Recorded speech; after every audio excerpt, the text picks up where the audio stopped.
previously on Drone Wars. This all goes back to how the military operates. The reason why the acquisition process is so long is because the testing and evaluation takes this long, right? It can take years. In Ukraine, that testing and evaluation acquisition cycle has shrunk to mere months and sometimes even weeks, and changes could be done literally on the fly. But Vandal-Novgorodsky drone didn't come from a large defense industrial enterprise. That breakthrough technology didn't come from a large mega corporation, didn't come from Rostec. And it came in small numbers, but it very quickly demonstrated its utility and usefulness, which is now sort of built upon by Ushkunik now saying that we will build these drones across Russia at multiple locations to scale it up. And Ukrainians now fielding at least a dozen different types of fiber optic control drones.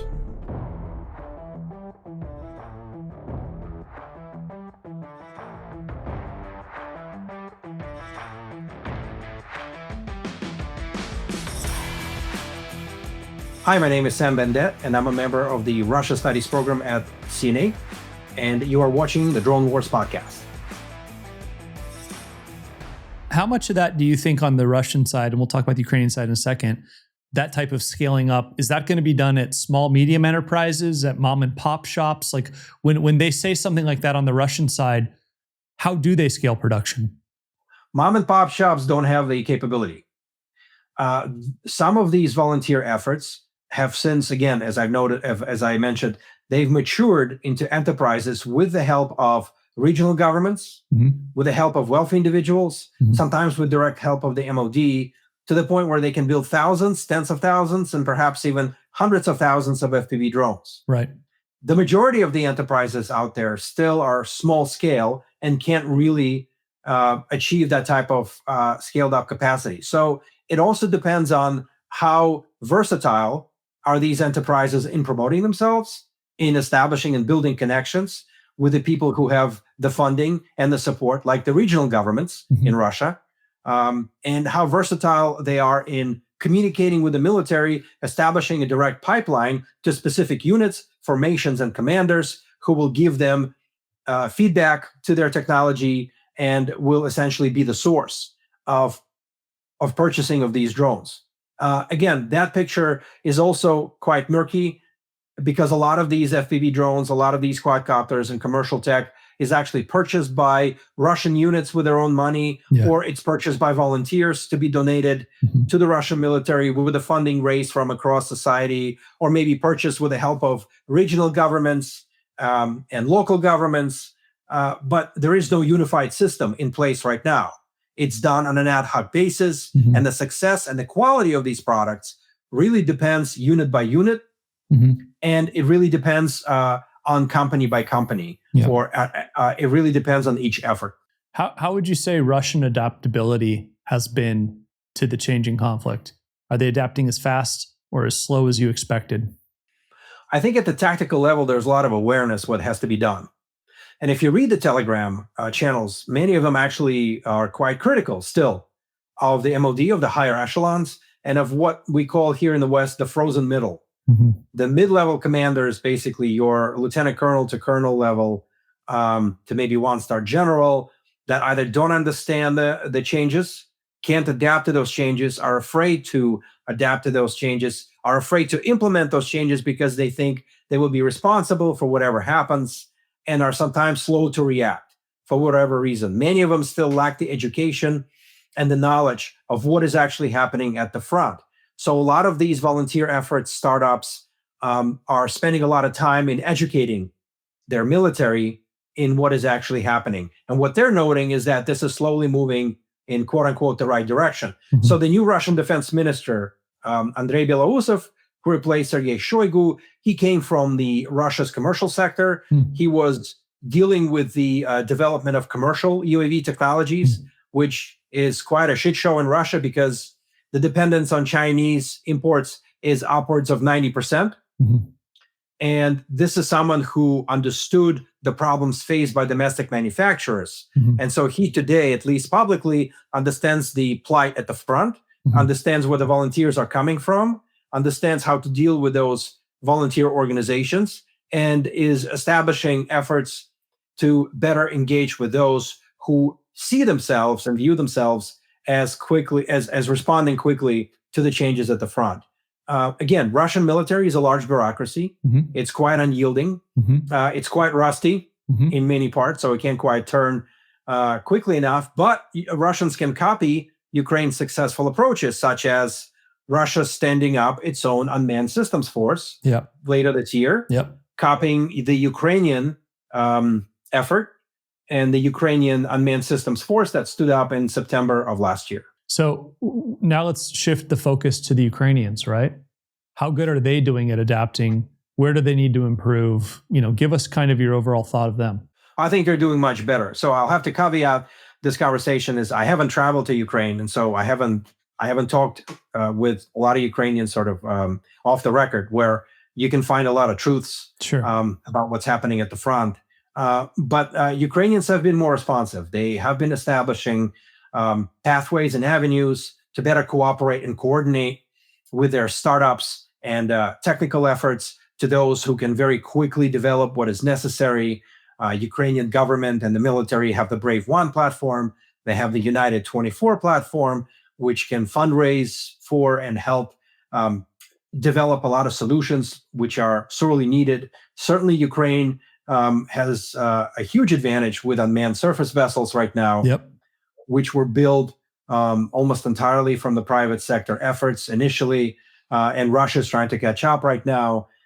Ukrainian government and its Ministry of Digital Development are leading many efforts to, again, incorporate available solutions, to incorporate feedback from the front, to incorporate what has been done with the domestic private sector.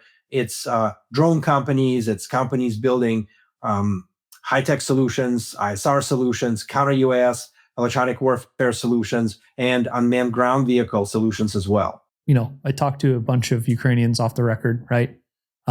They send us some pretty interesting stuff, right? And one of the themes I hear constantly with them is this, right? Some of the infantry attacks are like, it's like World War I, right?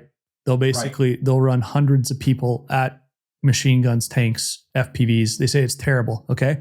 And then they say at other times, like, basically a lot of the dumb Russians are dead, so the ones they fight now are incredibly tricky, and we don't, in the West, give them enough credit for how certain aspects of the military have adapted to this new reality, right?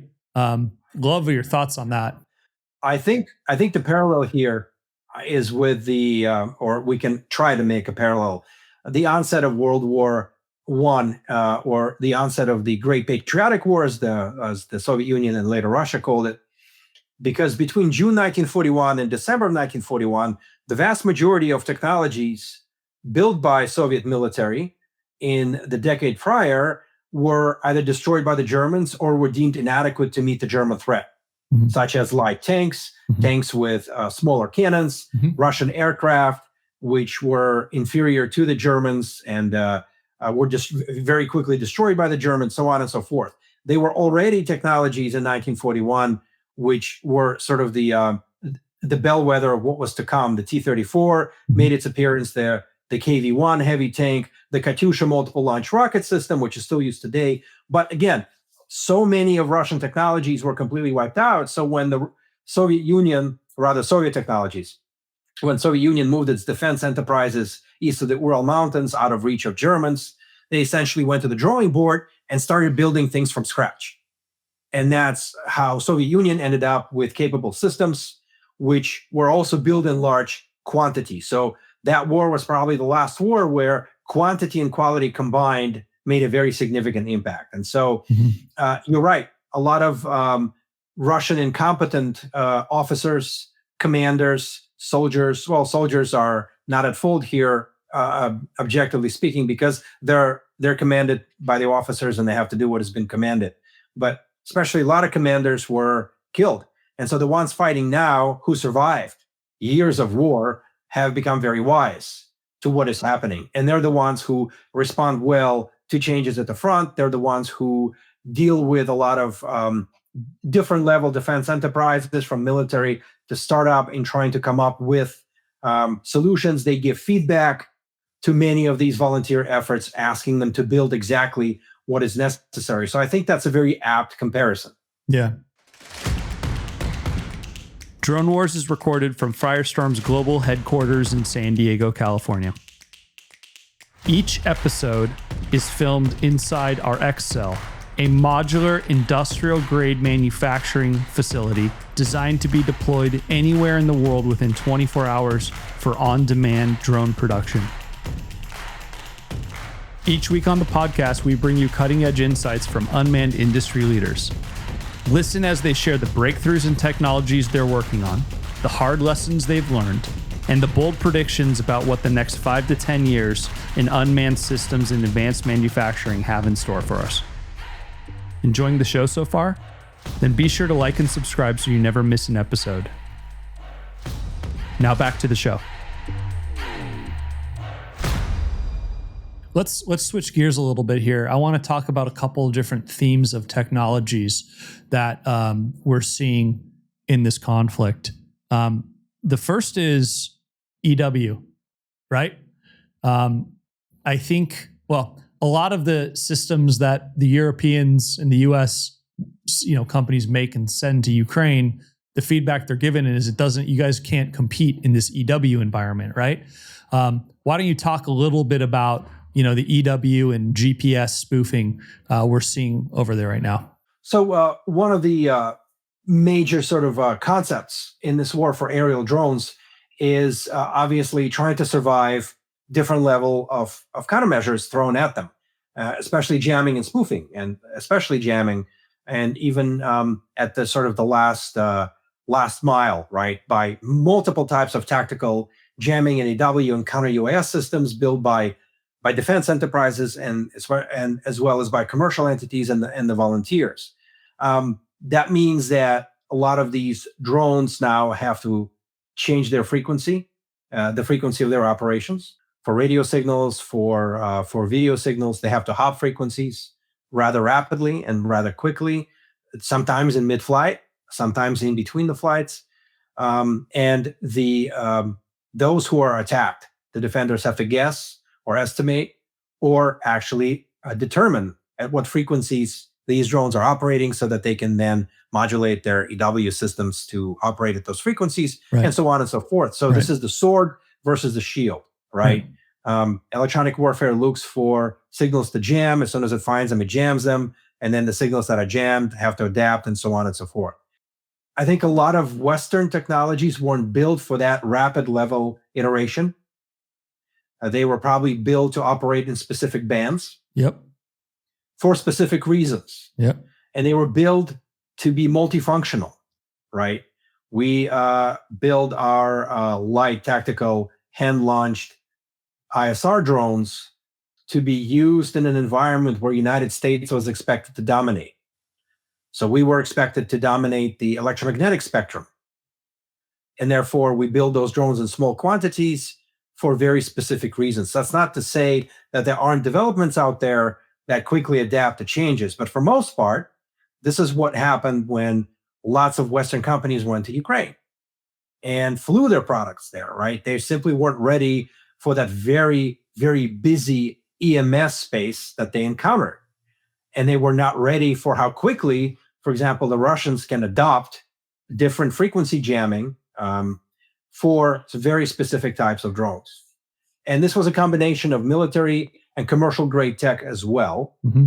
But again, the rapid changes that took place probably took some of the Western developers aback, because our UAVs aren't built to operate in an environment where those UAVs could be lost in large numbers. Yep. They aren't built to be totally attritable. Yep. And they are not built to be manufactured in the many thousands or tens of thousands, because in Ukraine right now, every asset is attritable. Every UAV you launch is expected to be attritable in one form or another. So if you lose that, you can quickly launch a replacement without the impact to the mission set. In the United States, we have a lot of very, very capable systems, very good systems, but they're exquisite. They cost a lot of money. Yep. Right? A single drone can cost $1 million. Yep. And what happens if you lose that, right? How quickly can you replace something that costs $1 million versus fielding something that costs maybe $10,000 at the most, or a few $1,000s, or even $1,000. Do you think there needs to be a little bit of shifting on that scale? Like some of the Ukrainians I talked to, they say, God, if we spend a little bit more per drone, we would be maybe 5 or 10% more effective right now. But we're so cost driven that we're just buying the cheapest thing we can, knowing we're going to lose 95% of them. Well, this may be the unique aspect of this particular conflict. And every conflict is a bit different, right? But there are similar patterns as well. And so it really depends how capable and adaptive is the adversarial EW and counter-UAS forces are. Sure. And in the Ukraine combat, both sides are quite adaptable and can be quite capable, which speaks to the large number of UAVs fielded and lost, right? And again, in the United States, we have very, very capable systems, but they're built in small numbers because that's how we operate, right? We expect it to control the electromagnetic spectrum. Right. We expect it to control the, let's call it air littorals. And that's the 0 to 3,000 feet in the air, where the vast majority of these tactical drones are flown in that gray space in Ukraine war that is described as 0 to 10 kilometers in both directions from the line of contact.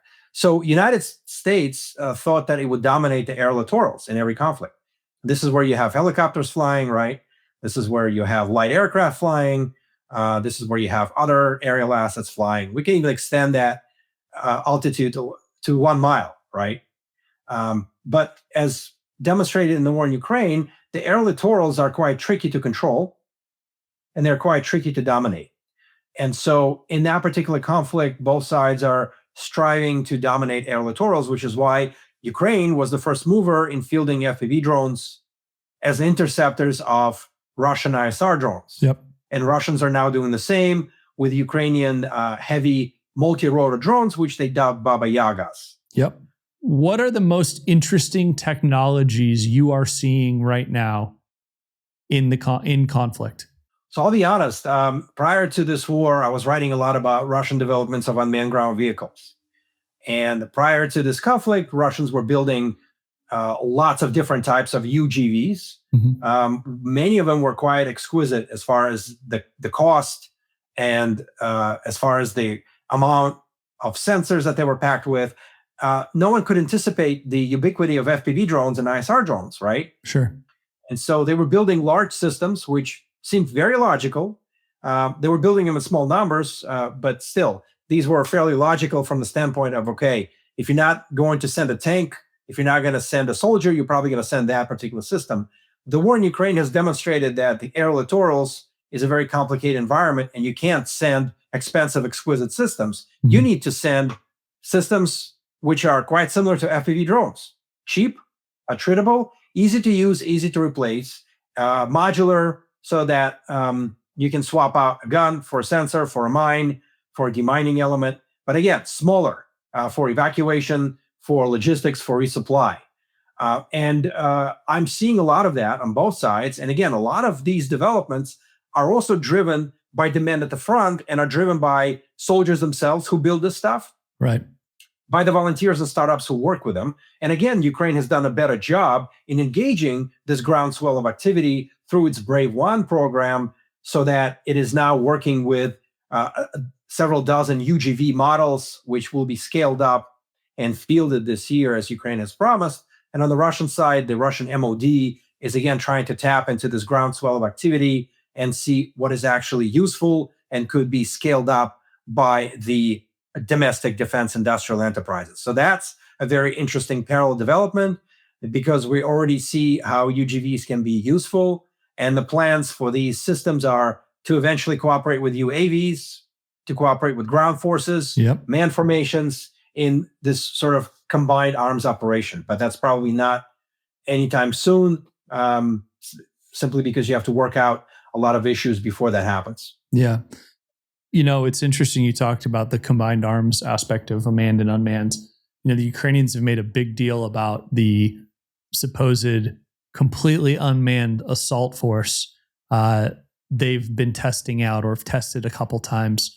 Do you have any thoughts on that? We only get public information about that, and we really get very limited amount of information from that from that assault by the Hartia Brigade on the Russian positions in December of last year. The real details are probably classified. We're probably not going to learn them. Yeah. The public details are a number of UGVs were used with UAVs to attack Russian positions, and the attack was allegedly successful. This was not an autonomous operation, right? They were human operators piloting each specific system. And it is likely that the Ukrainian infantry finished off this assault to take hold of the Russian position, because even if you have robotic systems or remote control systems doing a lot of damage, you still need soldiers to come in and take control of the territory, right? We're seeing that on both sides. So is it a bellwether of things to come? Quite possibly. Are there lots of other issues we have to consider that haven't been made public? Also likely. Yeah. Sam, if people want to follow you or find you online, what's the best place to find you on Twitter or LinkedIn? So find me on Twitter /X at Sam Bendett. Find me on LinkedIn as well. And I'm also on Blue Sky. Awesome. Thanks for your time today, man. Thanks for listening to the Drone Wars podcast. Each week, we bring you fascinating conversations with leaders shaping the future of air, sea, land, and space technologies. Catch new episodes every Tuesday wherever podcasts can be found. Until then, we'll see you next time.